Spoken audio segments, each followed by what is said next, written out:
그러면 가제시문 우리가 파악을 했다면 나제시문을 파악해 봐야 되겠죠. 나제시문을 한번 살펴보도록 하죠. 합리성은 경제학에서 추구하는 올바른 선택의 전제 조건이다. 그렇다면 합리적인 경제인이란 도대체 어떤 인간을 말하는 것일까? 자, 일단 우리가 첫 번째 문장, 두 번째 문장에서 확인할 수 있는 것은 인간이 행동하게 되는 원인이 뭐냐라고 했을 때 일단 첫 번째 나제시문에서의 첫 번째가 나왔습니다. 뭔가요? 그렇습니다. 합리성입니다. 합리적 판단입니다. 인간의 합리적인 판단이 인간의 행동 동기를 제공해준다 라고 하는 겁니다. 그죠? 자, 첫째, 오로지 자기의 행복만을 생각하는 철저히 이기적인 인간이다.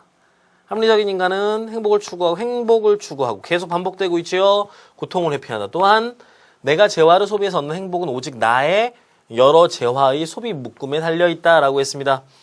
행복을 추구합니다. 행복은 뭐에서 옵니까?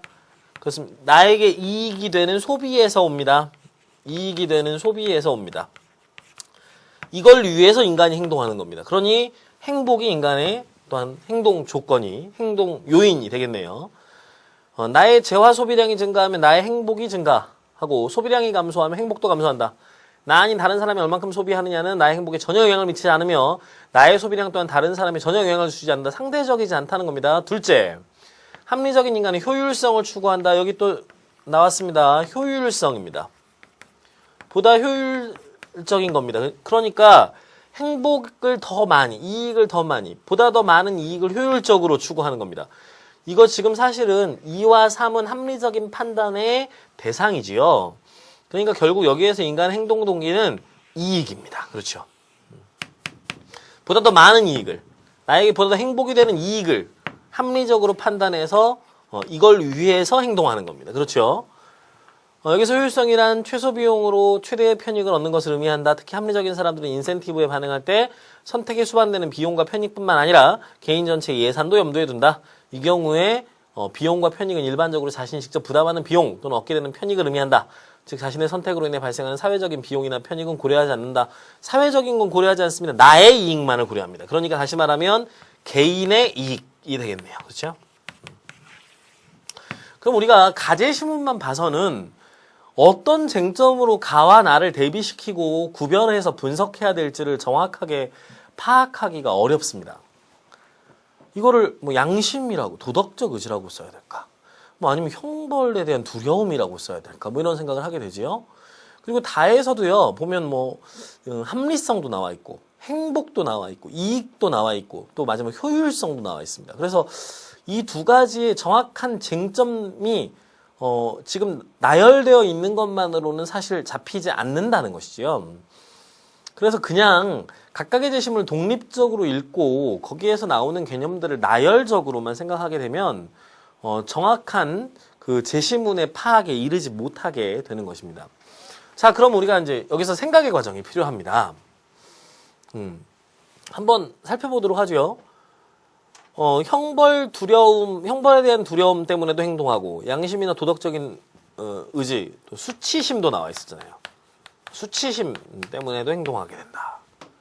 라고 얘기했습니다. 그럼 결과적으로 인간의 행동은 뭐에 따라 움직이는 건가요? 우리 한번 이렇게 생각해보죠. 어떤 친구들은 이런 생각을 했을 수도 있어요.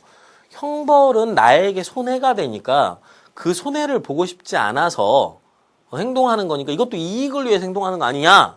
라고 생각할 수도 있습니다. 그런데요. 형벌이 나에게 불이익이 되기 때문에 피한다가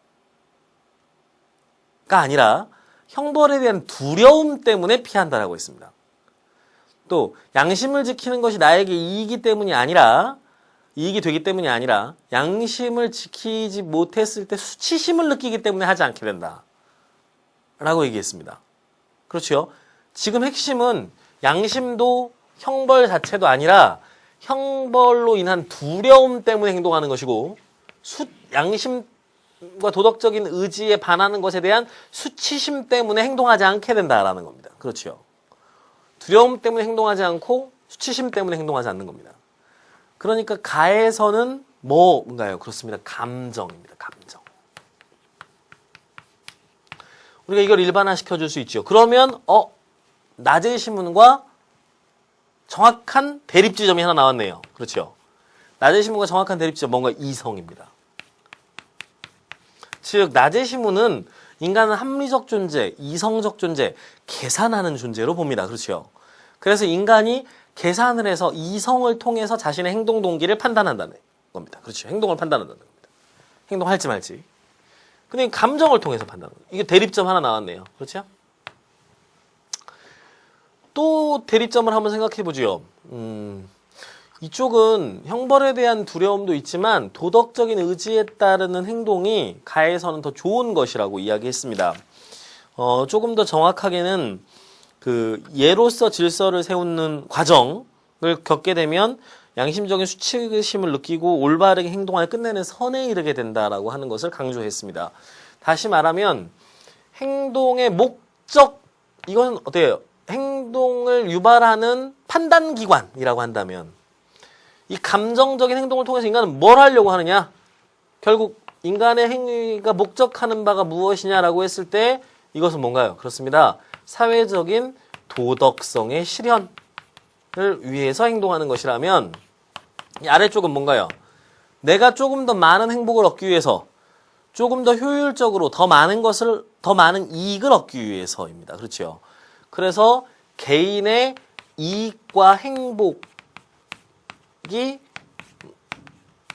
판단의 대상인 것이죠.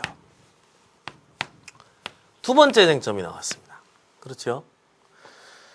그러니까 여러분들 여기서 글이 달라지는 겁니다. 어떤 친구들은 형벌, 양심에 따라 판단하고 뭐 행복, 효율성에 따라 판단한다 이렇게 얘기할 겁니다. 그러나 이것은 대립쟁점이 보이지 않습니다. 그래서 정확한 개념화가 이루어지지 않고 제시문에 나와 있는 핵심어와 주제어를 그대로 가지고 와서 쓰고 있는 느낌을 주게 됩니다.